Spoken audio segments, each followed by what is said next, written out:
Gloria al Señor. Este día la prédica titula Hágase tu voluntad, el título de nuestro mensaje. Vamos a abrir nuestras Biblias en Mateo capítulo 6, verso 10, continuando con este ciclo de estudio de un pasaje muy importante, conocido como la oración del Padre Nuestro o también como la oración de los discípulos. Esto es lo que Jesús nos enseñó a nosotros, a cómo tenemos que orar, cuál tiene que ser nuestro corazón delante de Dios a tiempo de acercarnos en una actitud de oración. El verso 10 dice así: venga tu reino, hágase tu voluntad en la tierra como en el cielo.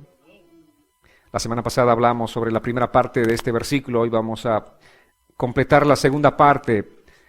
Las tres palabras de estudio este día serán: hágase tu voluntad.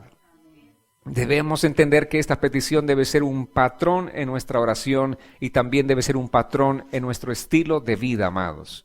¿Qué tenemos que decirle al Señor siempre? Todos los días de nuestra vida: hágase tu voluntad. No la mía, sino tu voluntad. Así Jesús estaba enseñando a sus discípulos aquel día a cómo tenían que orar. Y como les digo, no solamente es orar, porque de boca para afuera podemos decir: Señor, hágase tu voluntad. Pero después, nosotros somos los que hacemos nuestra voluntad, ¿verdad? Hágase tu voluntad. No es algo que solo debemos repetir, no es algo que solamente tenemos que, según la tradición religiosa nos ha enseñado a repetir esta oración del Padre Nuestro, repetir por repetir, sino tenemos que entender el propósito. Esta no es una oración para repetir, les decía, amados. Este es un bosquejo que el Señor nos ha dado, es como la estructura de una casa. Un bosquejo que el Señor les ha enseñado a sus discípulos en aquel día, y también esto es para nosotros, de cómo tiene que ser la oración, cuál debe ser el propósito de la oración.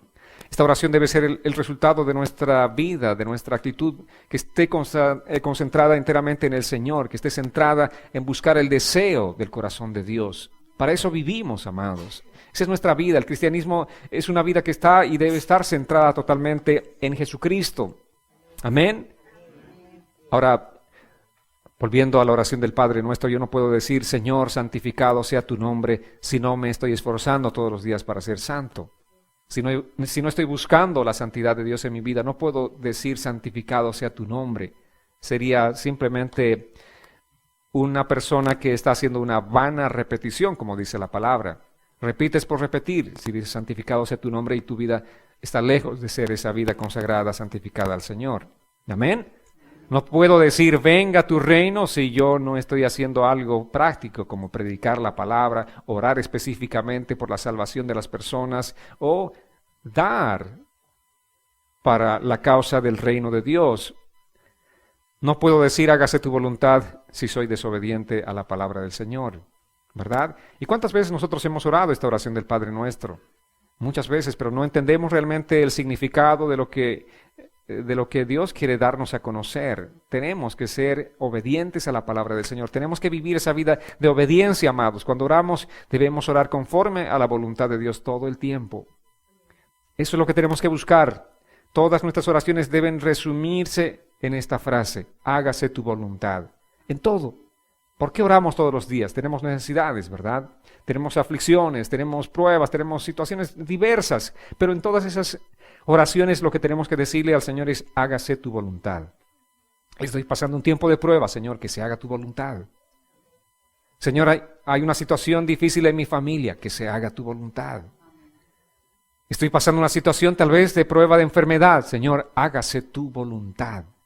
Hágase tu voluntad. En cada circunstancia que estemos atravesando, nosotros tenemos que buscar la voluntad del Señor. Eso es lo que Jesús les estaba enseñando aquel día a sus discípulos.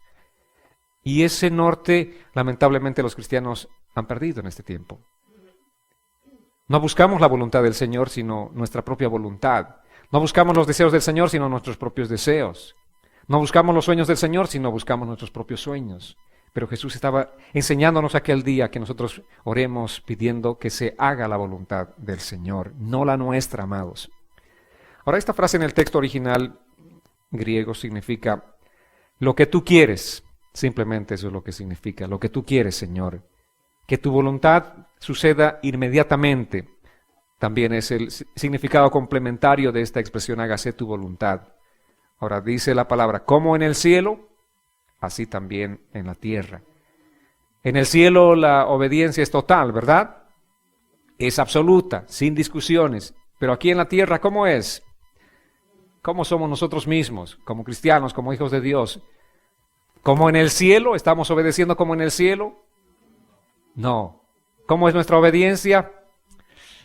Nuestra obediencia, no es como en el cielo. Entonces Jesús dice que nosotros tenemos que orar para que nuestra obediencia sea como en el cielo. Amén. Leamos el Salmo 40, verso 8. El salmista decía, hacer tu voluntad, Dios mío, me agrada. Tu ley la llevo dentro de mí. Hacer tu voluntad me agrada, Señor. Esa también tiene que ser la expresión nuestra. Como cristianos tenemos que decir, Señor, hacer tu voluntad me agrada. Eso es lo que más me agrada, hacer tu voluntad. ¿Cuántos pueden identificarse este día con el salmista? ¿A cuántos realmente les agrada hacer la voluntad de Dios? ¿O para cuántos es una carga pesada? Oh, Señor, hacer tu voluntad es una carga pesada, ¿verdad? No, tiene que ser un agrado, un deleite el hacer la voluntad del Señor para nosotros como cristianos. Y en Juan capítulo 6, verso 38, Jesús decía, porque no he descendido del cielo para hacer mi voluntad, sino la voluntad del que me envió. Jesús mismo es el ejemplo para cada uno de nosotros. Por eso les digo, la vida cristiana o cristianismo implica una vida centrada en Cristo, en las palabras de Cristo, en las actitudes de Cristo, las acciones de Cristo, la vida de Cristo. Nosotros tenemos que vivir conforme la vida que Él vivió. Y Jesús dice, no he descendido del cielo para hacer mi voluntad. Si Jesús, siendo Dios, no vino a este mundo para hacer su propia voluntad, ¿cuánto más nosotros, amados? ¿Cuánto más nosotros que somos simples mortales? No podemos vivir en este mundo para hacer nuestra propia voluntad, sino la voluntad de Dios. Ahora Jesús siempre oraba por esta causa, que se haga la voluntad de Dios. Todo el tiempo oraba. Amén. ¿Cuál debe ser nuestra actitud cuando estamos haciendo esta oración? Cuando estamos diciéndole, Señor, hágase tu voluntad. ¿Cuál debe ser nuestra actitud? Hay personas que oran y le dicen, Señor, hágase tu voluntad, pero con un espíritu amargo, con un espíritu que está manifestando simplemente como que algún sentimiento de enojo delante de Dios. Está bien, Señor, que se haga tu voluntad. Están enojados con Dios. No puedo hacer nada contigo, Señor, que se haga tu voluntad. ¿Es así como tenemos que decirle que se haga su voluntad? No. O con resignación, ni modo, que se haga tu voluntad. ¿Qué puedo hacer? No hay más que se pueda hacer.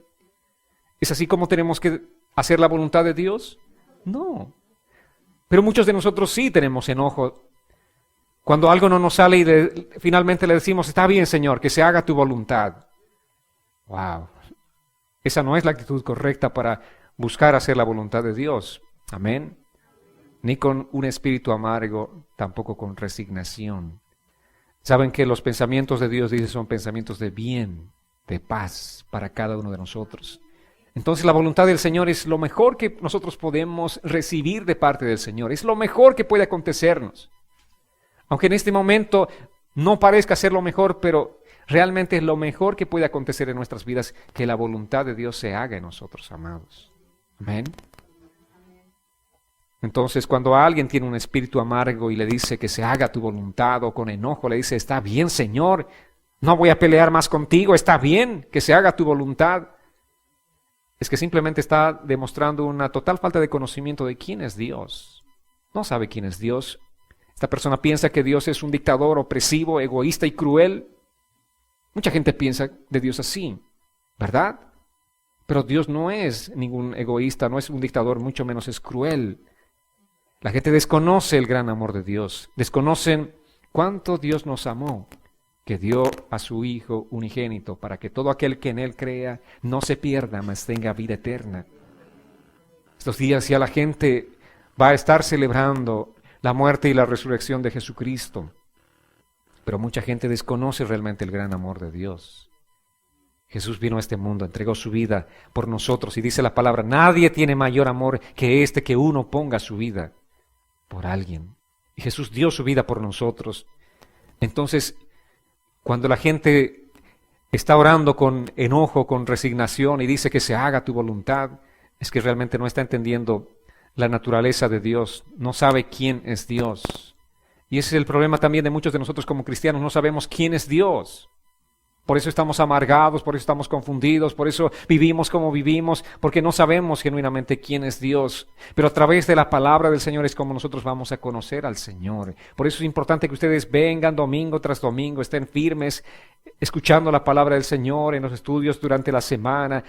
Ustedes personalmente leyendo y estudiando la palabra del Señor. Tenemos que conocer al Señor para poder relacionarnos apropiadamente con Él. Amados, es importante, esto es necesario para nosotros, porque de lo contrario, pronto estarán cansados, estarán amargados, estarán resignados, vivirán una vida, un cristianismo sin fe, sin creer en el Señor, sin saber que todas las cosas nos ayudan para bien. Vayamos a Hechos, un ejemplo de lo que puede pasar en nuestras oraciones, cómo podemos orar muchas veces, pero como que oramos simplemente por orar. Oramos sin convicción, oramos sin creer, oramos sin esperar por lo que estamos orando. Aquí tenemos un ejemplo de lo que acontecía en la iglesia. Hechos capítulo 12, versos 17 al 16, dice así: De pronto una luz iluminó la cárcel y apareció un ángel del Señor, el cual tocó a Pedro en el costado para despertarlo y le dijo: Deprisa, levántate. Y al instante las cadenas se le cayeron de las manos. Entonces el ángel le dijo: Recoge tu ropa y átate las sandalias. Envuélvete en tu manto y sígueme. Y Pedro obedeció. Salieron de la celda y Pedro lo siguió, aunque creía que lo que el ángel hacía era una visión. Pasaron la primera y la segunda guardia y al llegar a la puerta de hierro que daba a la ciudad, ésta se abrió por sí misma. Una vez afuera cruzaron una calle y luego el ángel desapareció. Entonces Pedro volvió en sí y dijo: Ahora me doy cuenta de que en verdad el Señor envió su ángel para librarme de Herodes y de todo lo que el pueblo judío esperaba hacer. Mientras pensaba así, llegó a casa de María, la madre de Juan, a quien todos conocían como Marcos. Muchos hermanos se habían reunido allí para orar. Cuando Pedro llamó a la puerta del patio, una muchacha llamada Rode salió a ver quién llamaba. Y al reconocer la voz de Pedro, se puso tan alegre que no abrió, sino que corrió a decir que Pedro estaba a la puerta. Ellos le dijeron que estaba loca. Pero ante su insistencia, ellos dijeron: ha de ser su ángel. Mientras tanto, Pedro seguía llamando, así que cuando abrieron y lo vieron, se quedaron atónitos. Entendamos un poco la lógica de estos hermanos. Y tratemos de entendernos a nosotros mismos. Hace algunos días atrás, Herodes había dispuesto la muerte de otro de los apóstoles. Ahora Pedro está en prisión y obviamente, como esto les agradó, dice a los judíos, Herodes también quería matarlo a Pedro. Estaba disponiéndose a hacer esa obra, esa acción. Pero la iglesia está orando. ¿Por qué está orando? Para salvación, se supone, de Pedro, para que haya un milagro. Amén. Sin embargo, sucede el milagro. El ángel de Dios llega donde estaba Pedro, ahí en la prisión, lo saca milagrosamente y lo pone en libertad. Y Pedro se dirige a la casa donde estaban los hermanos reunidos. Estaban orando. La muchacha sale a ver quién estaba tocando a la puerta. Reconoce la voz de Pedro, se alegra y no abre la puerta, sino va adentro a comunicar a los hermanos. Y los hermanos dicen: imposible, imposible que esto acontezca. ¿Qué le dicen? Hey, Rode, estás loca.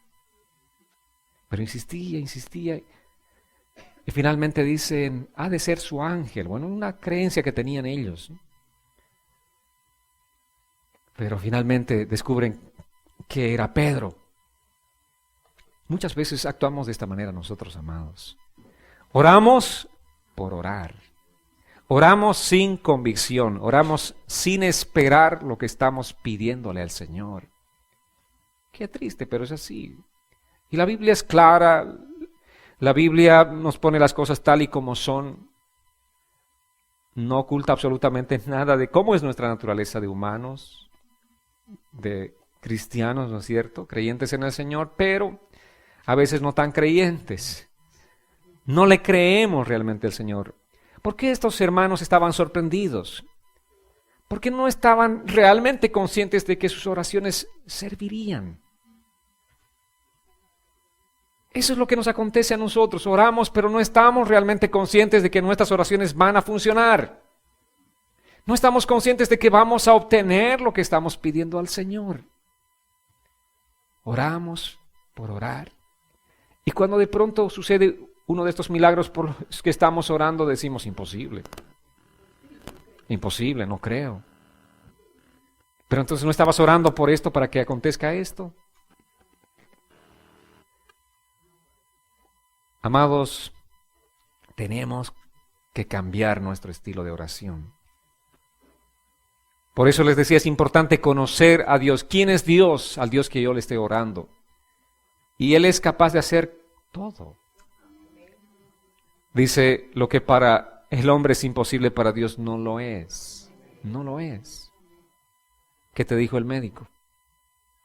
Es lo que el médico dice. Pero Dios tiene otra palabra respecto a ese mismo tema que el médico te dijo. ¿Qué te dijeron tus asesores de finanzas? ¿Qué te dijo el jefe en el trabajo? Dios tiene otra opinión. Amén. Dios tiene otra opinión. Amados, dice la palabra que Dios no quiere que la gente se pierda, que no quiere que la gente perezca. Pero ¿por qué tanta gente está pereciendo en este mundo? ¿Por qué estamos nosotros ante una circunstancia tan difícil? Escuchamos en las noticias de gente que está pereciendo, las inundaciones en Perú, en Colombia, el hambre en Venezuela, los ataques con armas químicas en Siria, tanto desastre que escuchamos a través de las noticias de lo que está aconteciendo en este momento. ¿Saben que el mundo en este instante está viviendo una situación bien difícil? Nada raro que estaríamos ante una tercera guerra mundial. O sea, la situación está bien tensa. Alguien que da un paso más, un paso extra y esto va a convulsionar. ¿Por qué pasa lo que pasa en el mundo? ¿Es la voluntad de Dios? No. O sea, Dios no es responsable por las consecuencias del pecado del hombre. Dios no es responsable por la incredulidad de la gente. Dios no es responsable por el hecho de que la gente lo rechace a Él. Y obviamente como resultado vienen todas estas cosas. Si la gente rechaza a Dios, se va a encontrar simplemente con la muerte, con el mal. Veamos 2 Pedro capítulo 3, verso 9. Dice así la palabra: el Señor no se tarda para cumplir su promesa, como algunos piensan, sino que nos tiene paciencia y no quiere que ninguno se pierda, sino que todos se vuelvan a Él. ¿Está clara la palabra? Dios dice, no quiere que absolutamente una sola persona se pierda, ninguno, sino que todos procedan a la salvación, todos se vuelvan a Él.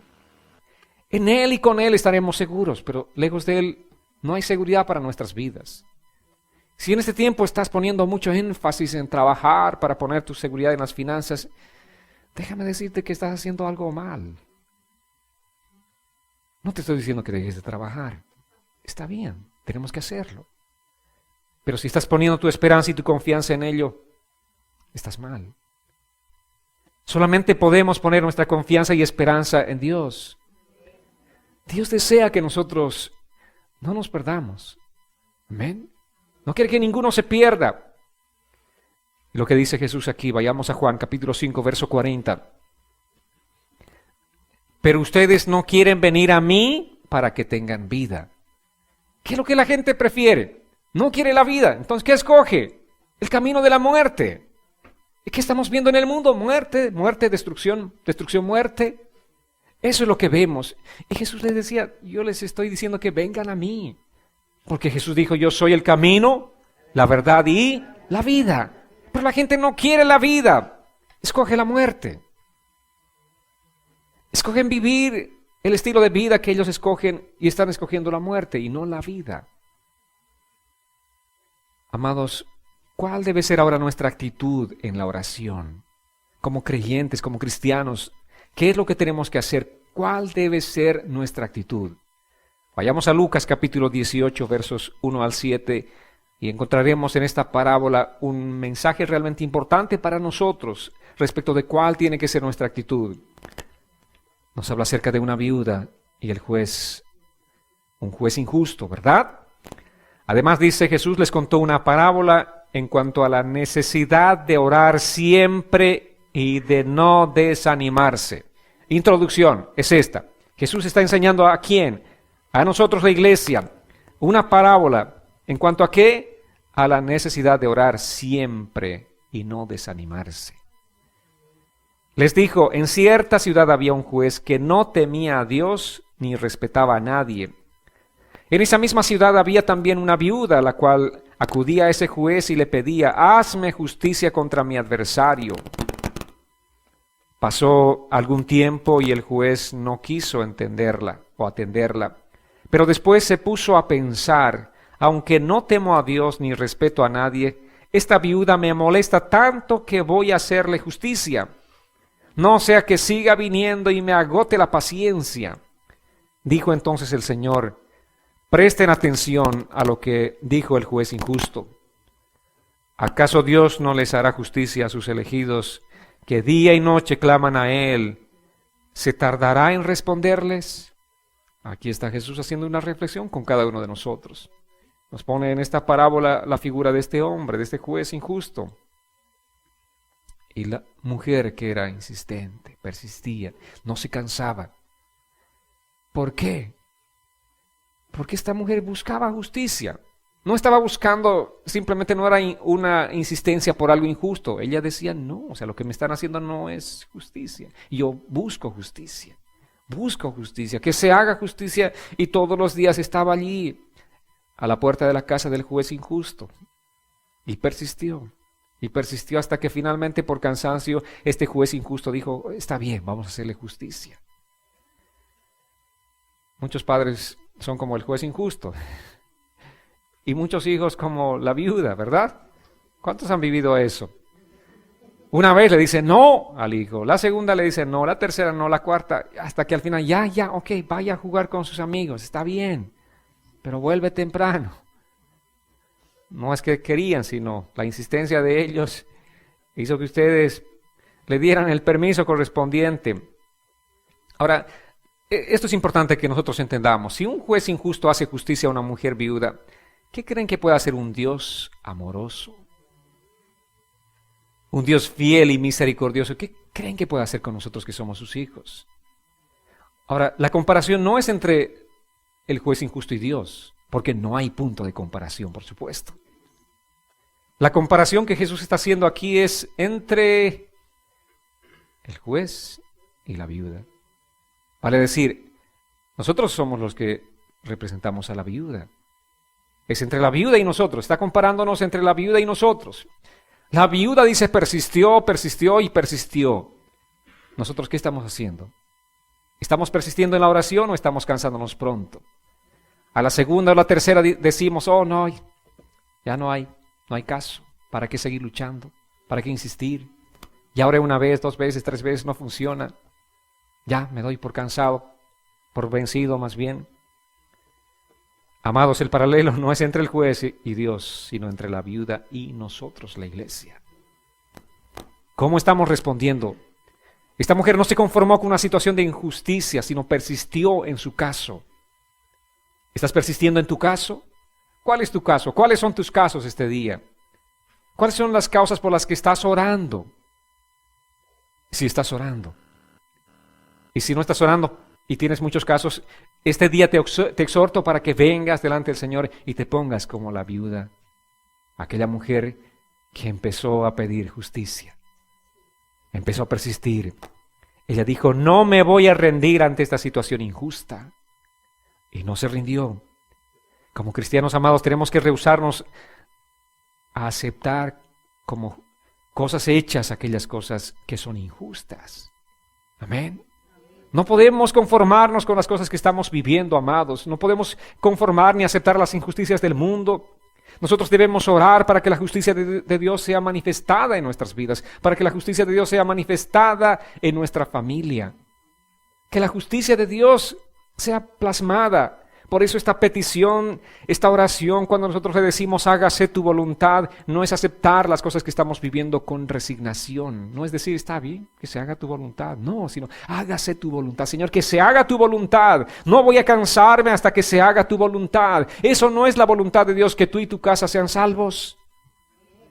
Iglesia, ¿no están convencidos?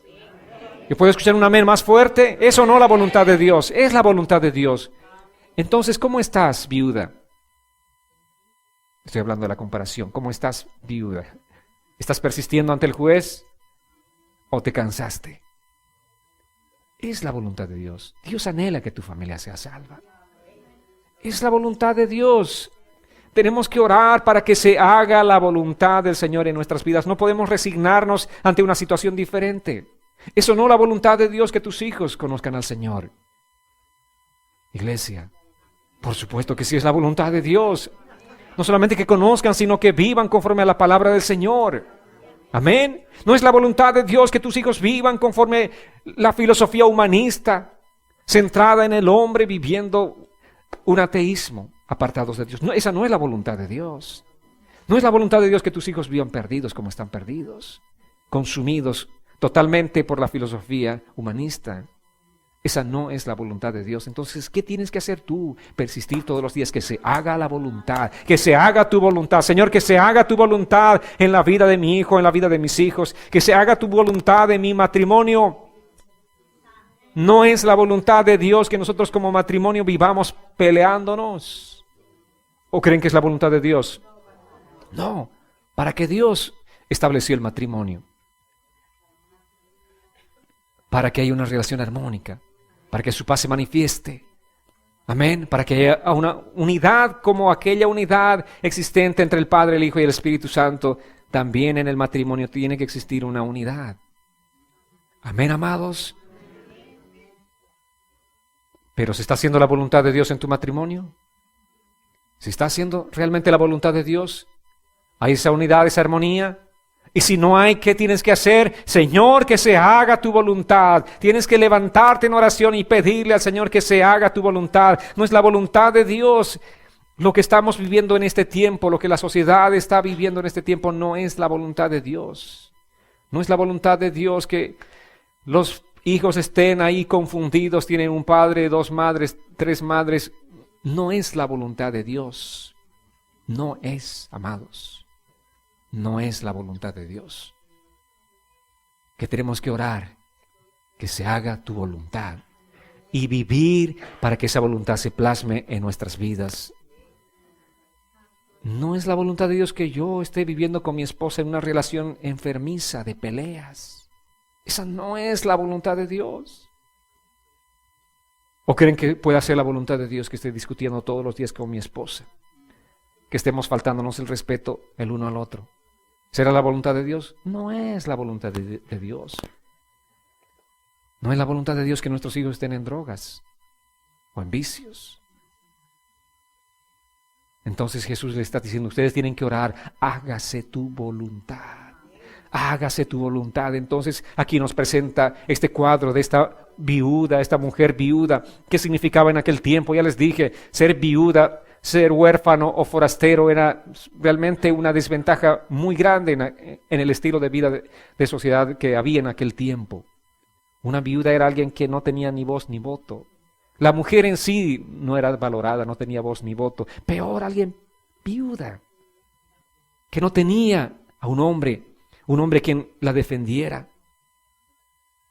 Pero esta viuda no se cansó. Esta viuda se levantó con una actitud diferente. Esta viuda empezó a perseverar. Perseveró y perseveró. Y Jesús dice, así es como nosotros tenemos que perseverar. Buscando que se haga la voluntad de Dios en nuestras vidas. Así que levántate, iglesia, levántate contra el usurpador. Levántate contra aquel que se ha levantado para destruir tu vida, para destruir tu familia. Aquel que viene a robar, matar y destruir. Tienes que levantarte en oración y buscar que se haga la voluntad de Dios. No podemos aceptar otra cosa en nuestras vidas, amados, porque otra cosa es injusticia. La verdadera justicia de Dios es que se haga su voluntad. El deseo de Dios, el propósito de Dios tiene que cumplirse en nuestras vidas y en nuestra familia. El salmista decía de esta manera en el Salmo 13, verso 4, que no diga mi adversario que logró vencerme, se burlará de mí si acaso caigo. ¿Qué vamos a hacer? Ahí totalmente pasivos vamos a ver cómo el adversario se levanta en contra de nosotros. Vamos a pasivamente verlo cómo se ríe el adversario de nosotros. No, yo no voy a permitir que el enemigo se burle de mí. No voy a permitir que se burle de mi familia, no lo voy a permitir. Amén, amados. Tú tienes que decir, iglesia, no voy a permitir que el enemigo me venza, no lo voy a permitir. No voy a permitir que el enemigo me robe a mis hijos, no lo voy a permitir. Entonces tu actitud es de levantarte en oración. Tienes que decir, no voy a permitir que el enemigo robe. No voy a permitir que destruya mi hogar, no lo voy a permitir.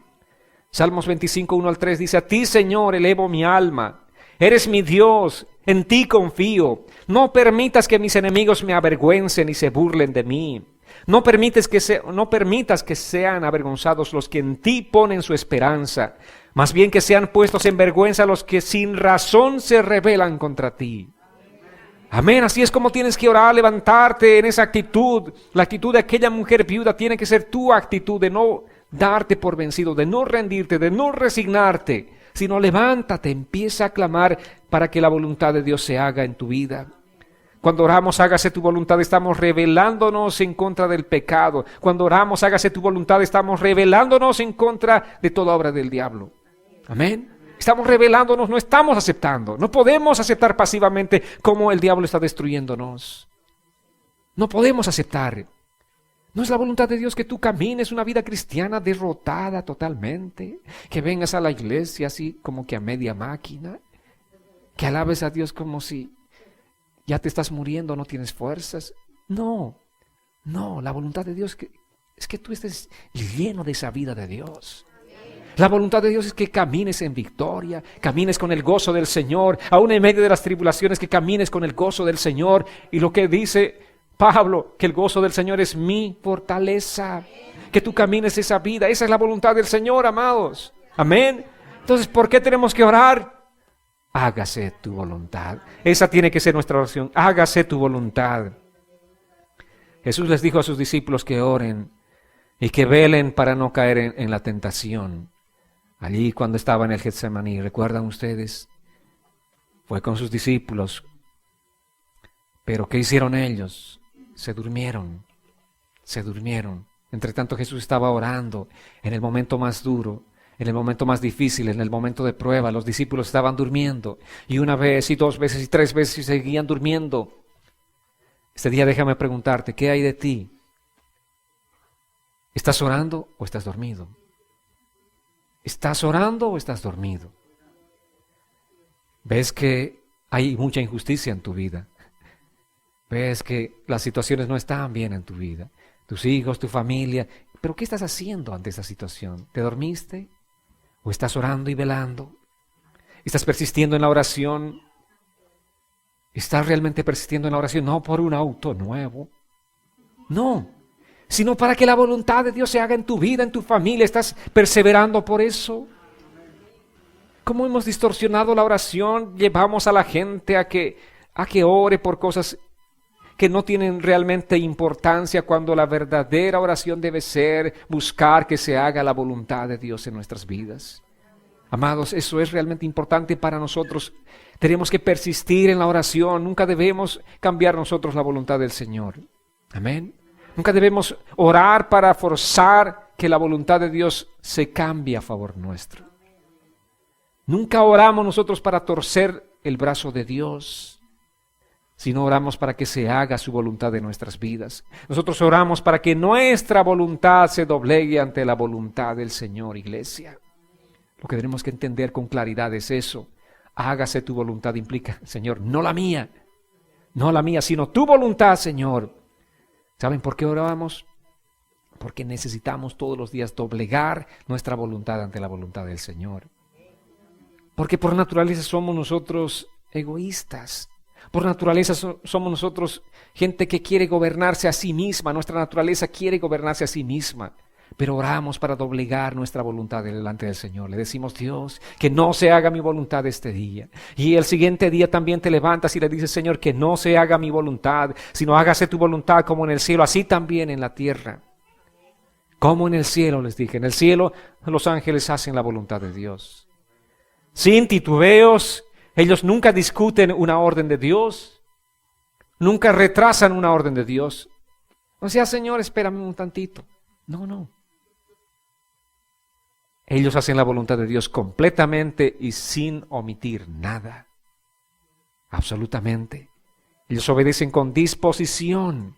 Esa es la disposición que tenemos que tener. ¿Han visto ustedes aquellas carreras de relevos? Cuando los atletas corren con relevos. ¿Cómo está el siguiente en fila? Está listo, está haciendo calentamiento, esperando que venga, que llegue el primero y agarra e inmediatamente sale corriendo. Así tenemos que estar con esa disposición nosotros para hacer la voluntad del Señor, amados. Listos para partir inmediatamente que Dios nos diga, corre, y correr en aquello que tenemos que ir y caminar. Los ángeles obedecen con prontitud, los ángeles obedecen sinceramente, los ángeles obedecen constantemente. Hay mucha gente, muchos cristianos dicen, ya me cansé, ya tanto de servir al Señor, ya muchos años serví.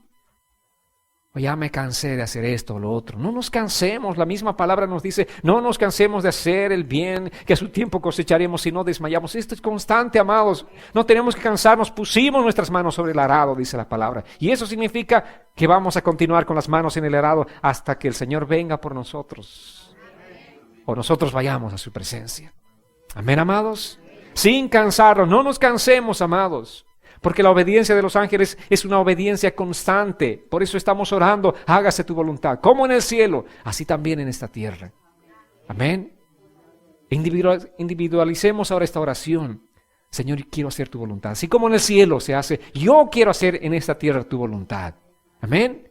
Porque es fácil orar por los demás, ¿verdad? Oh Señor, que los demás hagan tu voluntad. Es fácil orar. Yo, Señor, quiero hacer tu voluntad. Como los ángeles hacen tu voluntad en el cielo. Quiero ser obediente, Señor, con prontitud, con sinceridad y constantemente, sin cansarme, Señor. ¿Desearían orar este tipo de oraciones? Esa es la oración conforme a la voluntad del Señor. Así es como tienen que orar, les dijo Jesús a sus discípulos. ¿Y qué estamos orando en este tiempo? Totalmente contraria a nuestra oración, a la oración que Jesús enseñó a sus discípulos. Salmo 103, verso 20, a propósito de los ángeles, dice, bendigan al Señor ustedes, ángeles poderosos, que cumplen sus órdenes y obedecen su voz. Así son los ángeles, cumplen las órdenes del Señor y obedecen su voz. Nuestra obediencia debe alcanzar este tipo de obediencia que existe en el cielo. Por eso Jesús estaba diciéndoles, oren así, para que la voluntad de Dios se cumpla, así como en el cielo, aquí en la tierra. Amados, algo importante que tenemos que entender en la oración es la muerte de nuestro yo. Es el principio de una verdadera oración. ¿Qué tenemos que hacer en la oración? Tenemos que matar nuestro yo. Porque estamos todo el tiempo pensando en nosotros mismos. Yo. Todo el tiempo pensamos en nosotros mismos. Tu yo tiene que ser asesinado, tiene que ser sacrificado en el altar delante de Dios. Amén. Así como los corderitos eran sacrificados en el Antiguo Testamento, ¿verdad?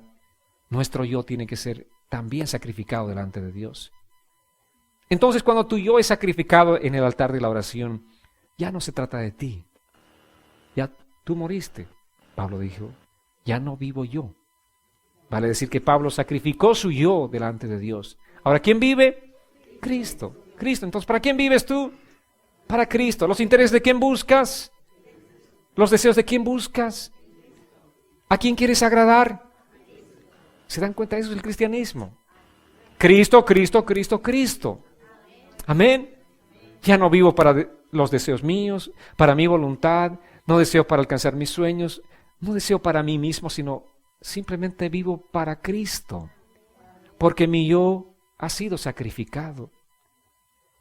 Entonces cuando estoy orando no estoy pensando en mí, en mí y en mí y en mí.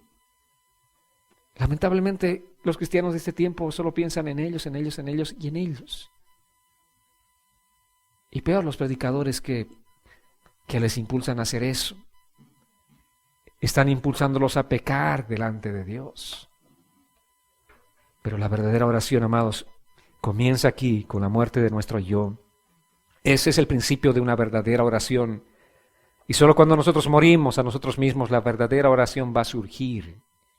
Porque esa verdadera oración consiste en esto: hágase tu voluntad. Hágase tu voluntad. Tú podrás decirle, Señor, hágase tu voluntad solamente cuando tu yo ha sido sacrificado delante del Señor.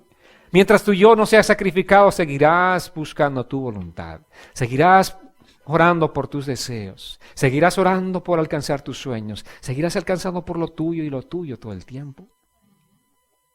Amados, tenemos que entender este mensaje de Jesús. La verdadera oración tiene que ver con los intereses de Dios. La verdadera oración tiene que ver con los intereses de su reino. La verdadera oración tiene que ver con su voluntad. No con lo nuestro, sino con lo del Señor. Salmos 40, verso 8 dice así la palabra: hacer tu voluntad, Dios mío, me agrada. Tu ley la llevo dentro de mí. Amén. Hacer tu voluntad me agrada. Eso es lo que tenemos que buscar. Y Jesús dijo en Juan 4:34, Jesús les dijo: mi comida es hacer la voluntad del que me envió y llevar a cabo su obra. Mi comida. Vale decir, en esto estoy enfocado. Para esto vivo. ¿Para qué? Para hacer la voluntad del que me envió, para hacer la voluntad del Padre y llevar a cabo su obra. Para eso estamos en este mundo. No estamos viviendo en este mundo para llevar una vida de confort. No, ¿saben para qué estamos? Para predicar la palabra del Señor. Estamos para llevar este mensaje de las buenas nuevas a las personas que están perdidas. Para hacer luz, para hacer sal, para hacer testimonio, para que la gloria de Dios se refleje en nuestras vidas. Para eso estamos en este mundo. Si la voluntad de Dios es hecha en el cielo, también debe ser hecha aquí en la tierra. Amén. Y por eso Jesús está diciendo, por eso tenemos que orar: hágase tu voluntad como en el cielo, también en la tierra. Que aprendamos a someter nuestra voluntad a la voluntad de Dios. Eso es lo que Jesús nos está enseñando. Así que, amados, no descuidemos la oración. No descuidemos la oración. Y no descuidemos la actitud, sobre todo, de la oración. Porque orar bien podemos orar, como aquella iglesia que oraba por Pedro, pero no creía que Dios podía responder. Y cuando respondió, a sí mismo no creían. Amados, tenemos que tener una actitud de oración. ¿Saben que solamente la oración nos llevará a un estado de dependencia de Dios? Amén. Solamente la oración te va a llevar a un estado de dependencia de Dios. Tú puedes conocer mucho la palabra te va a fortalecer, es tu alimento, pero la oración te lleva a una dependencia de Dios. La oración es la actitud de Abraham de sacrificar a su propio hijo. La oración te lleva a rendirte delante de Dios. Así que debemos levantarnos, iglesia amada, debemos sacudirnos del sueño, debemos sacudirnos del conformismo, del letargo, tenemos que sacudirnos y empezar verdaderamente a orar. Tenemos que levantarnos. Esa tiene que ser nuestra actitud, creyéndole al Señor. No te conformes con la vida que estás viviendo en este tiempo. No te conformes, levántate en oración. No te conformes con ninguna cosa. Ya les dije, no es la voluntad de Dios que nosotros estemos con muchas situaciones como la enfermedad, como el desánimo. No es la voluntad de Dios. Pero tenemos que buscar el propósito de Dios, porque hay un propósito en todo. Ya les dije la semana pasada, hay un propósito. Si estoy enfermo, hay un propósito. Si me lleva al hospital, hay un propósito en llevarme al hospital. Si me sana sin llevarme al hospital, si hace un milagro, también hay un propósito en ello. Dios tiene un propósito en todo. Pero tenemos que orar para que se haga la voluntad de Dios, para que el nombre de Dios sea glorificado. Pero no conformarnos. Oh, sí, está bien, Señor. Si voy a morir, que muera. No. No con esa resignación. Amén. Sino levantarnos, caminar firmes en el Señor. Decir: Dios, hágase tu voluntad. Que se haga tu voluntad hasta el último día que yo voy a vivir en este mundo, que se haga tu voluntad en mi vida. Hasta el último día viviré para hacer tu voluntad, para cumplir tu propósito en mi vida, Señor. Amén, amados. Tenemos que levantarnos con esa actitud en la oración. Realmente es importante todo esto. Si solamente ponen en práctica sus vidas, van a tener un giro, pero cada vida va a tener un giro maravilloso, sorprendente. Dios va a hacer algo maravilloso en sus vidas, pero esto es algo que no podemos solamente entender aquí, recibir en la cabecita y después olvidarnos. Tenemos que llevar a la práctica. Tiene que ser un estilo de vida en nuestras vidas. Y déjenme decirles que nada va a cambiar en sus vidas o en su familia a menos que oren. Nada va a cambiar. Ustedes pueden seguir pensando, lamentándose, quejándose. Nada va a cambiar. Quiero que cambie nuestra realidad. Quiero que cambie nuestras situaciones, nuestras circunstancias. La oración, amados, la oración. Tu fe en el Señor, eso es lo que cambia. Si tú te pones a orar, si tú empiezas a clamar al Señor, esa oración va a cambiar tu circunstancia. Esa oración va a cambiar el corazón de tu esposo, de tus hijos, de tu esposa, de tus padres. Esa oración es poderosa, tenemos que entender, por eso Jesús le está enseñando aquí algo elemental. La oración va a cambiar, pero tenemos que orar y persistir, tener una actitud. La actitud de la viuda es la que tenemos que tener todos los días en nuestra oración. Amados, ¿están creyendo? No les estoy predicando algo que yo pienso, creo, imagino, les estoy predicando la palabra del Señor. Y una oración que seguramente ustedes han repetido cientos de veces. El Padre Nuestro. ¿Sí o no? Cientos de veces, por no decir miles. Han repetido, pero realmente sin entender lo que esto implica. Si solamente nosotros nos ponemos en oración, veremos la voluntad de Dios manifestada en nuestras vidas y en nuestra familia. Ahí veremos la voluntad de Dios. La palabra dice en Santiago 5:16, confiesen sus pecados unos a otros y oren unos por otros para que sean sanados. La oración del justo es muy poderosa y efectiva. Amén. ¿Cómo es la oración del justo? Es poderosa y es efectiva. Amén. Funciona. ¿Sí o no? Pongan a prueba. Pónganse a practicar y van a ver que lo que les estoy diciendo no es una charla. Además ya les dije, no es lo que yo les digo, lo que pienso, sino la palabra del Señor. La oración del justo es muy poderosa y efectiva. ¿Y quién es el justo? Alguien dirá, es que yo no soy justo, por eso Dios no me escucha. Si tú has recibido a Cristo en tu corazón, si tus pecados han sido lavados por Cristo, entonces tú eres justo. Amén. Has sido justificado por el Señor. Ahora eres sin culpa delante del Señor y eres justificado. ¿Cuántos tienen a Cristo en su corazón? Entonces eres un justo. ¿Y saben cómo es tu oración? ¿Cómo es la oración tuya? Poderosa, digan conmigo, poderosa y efectiva. Amén. ¿Cómo es tu oración? Poderosa y efectiva. ¿Lo crees? Tienes que creerlo.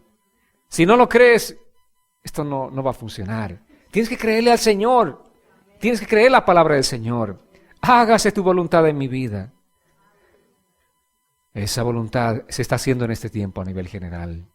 Pero tenemos que pedir que se haga también en nuestras vidas. ¿Saben, amados? El plan de Dios está siendo encaminado hacia su propósito final. La semana pasada les he hablado acerca del reino de Dios. En esa oración que dice, venga tu reino. El reino de Dios va a manifestarse, va a establecerse. Cristo viene a reinar, a gobernar. El plan de Dios está moviéndose, está siendo encaminado hacia ese propósito final. Isaías capítulo 14, verso 24 dice, el Señor de los ejércitos hizo este juramento. Todo se hará tal y como lo he pensado. Todo se confirmará tal como lo he decidido. A nivel general, esto es lo que va a acontecer. Pero ¿qué acerca de ti? ¿Qué acerca de tu vida? ¿Tú vas a vivir para hacer la voluntad de Dios? Dios desea el bienestar para todos, pero no todos responden al deseo de Dios. Dios tiene un deseo. Dios desea algo especial para nosotros. ¿Sabían eso ustedes? Dios tiene un deseo para ti. ¿Cuál es el deseo de Dios? Veamos capítulo 23, verso 37 de Mateo, el deseo que Jesús tenía para Jerusalén. Dice así la Escritura, Mateo 23, 37. Jerusalén, Jerusalén, que matas a los profetas y apedreas a los que son enviados a ti. ¿Cuántas veces quise juntar a tus hijos, como junta la gallina a sus polluelos debajo de sus alas, y no quisiste? ¿Cuál era el deseo del Señor? De juntar a los pollitos como la gallina junta a sus pollitos, de juntar a sus hijos. Amén. ¿Y para qué junta la gallina, la mamá gallina, a los pollitos? Para protegerlos, darles calor, cobijo, seguridad. Para eso.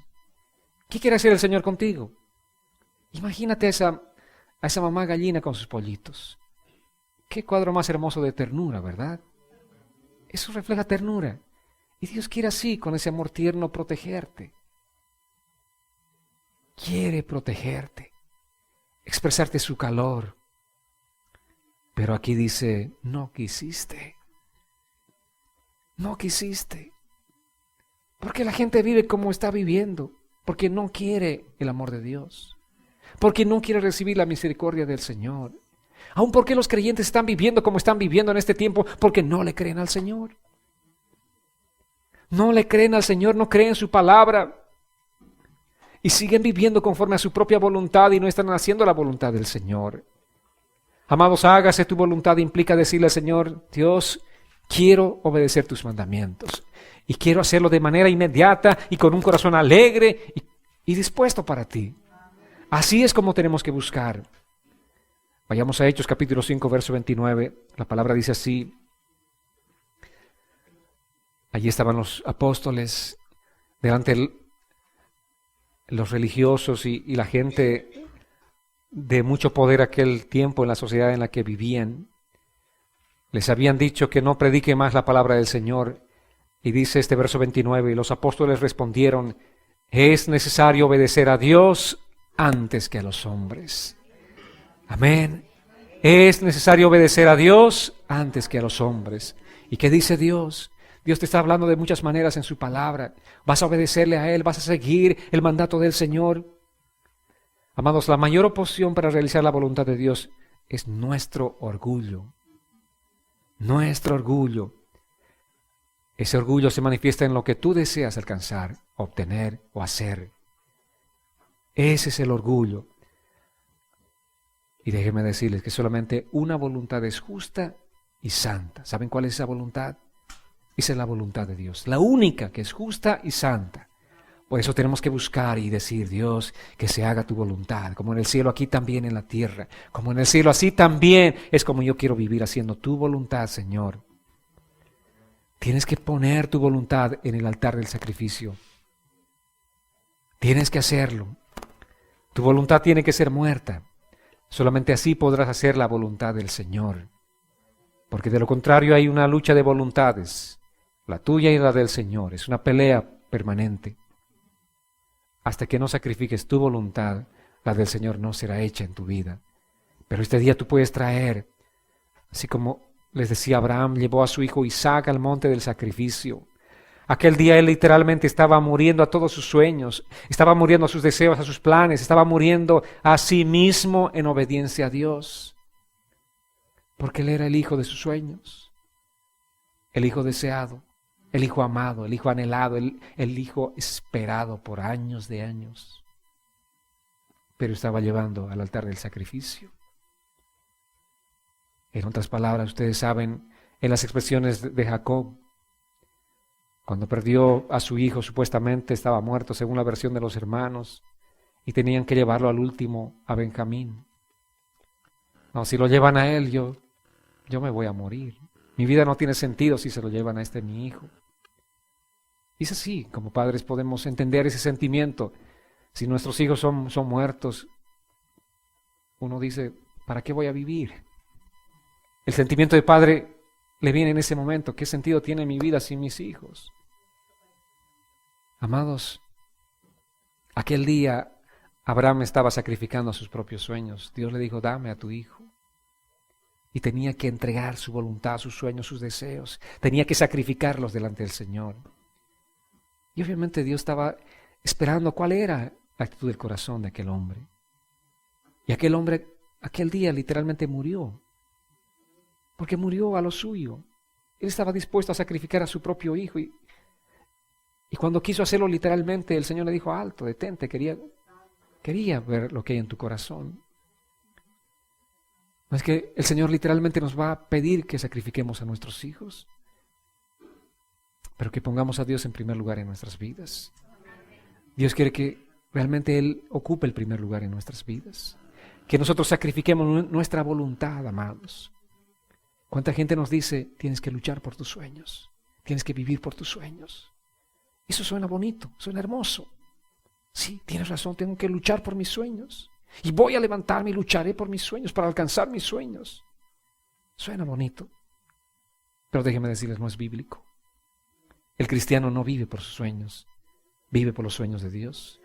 No vive por su voluntad, vive por la voluntad de Dios. No vive para alcanzar lo que desea, sino vive para alcanzar el deseo de Dios. ¿Saben qué? Si yo les digo, ¿cuántos están dispuestos a morir por la causa de Cristo? ¿Qué me responderían? Amén. Dirán que sí, yo estoy dispuesto a morir por la causa de Cristo. Hay una cosa mayor que esa. Y esa causa es esta, escuchen. ¿Cuántos estarían dispuestos a vivir muriendo a su voluntad y sometiendo su voluntad a la voluntad de Cristo? Esa cosa todavía es superior a morir físicamente por Cristo. Vivir, pero muriendo a tu voluntad. Amén. Eso es lo que el Señor quiere, iglesia. ¿Están dispuestos a someter su voluntad este día a la voluntad del Señor? Quiero invitarles a que se pongan en pie. Vamos a orar.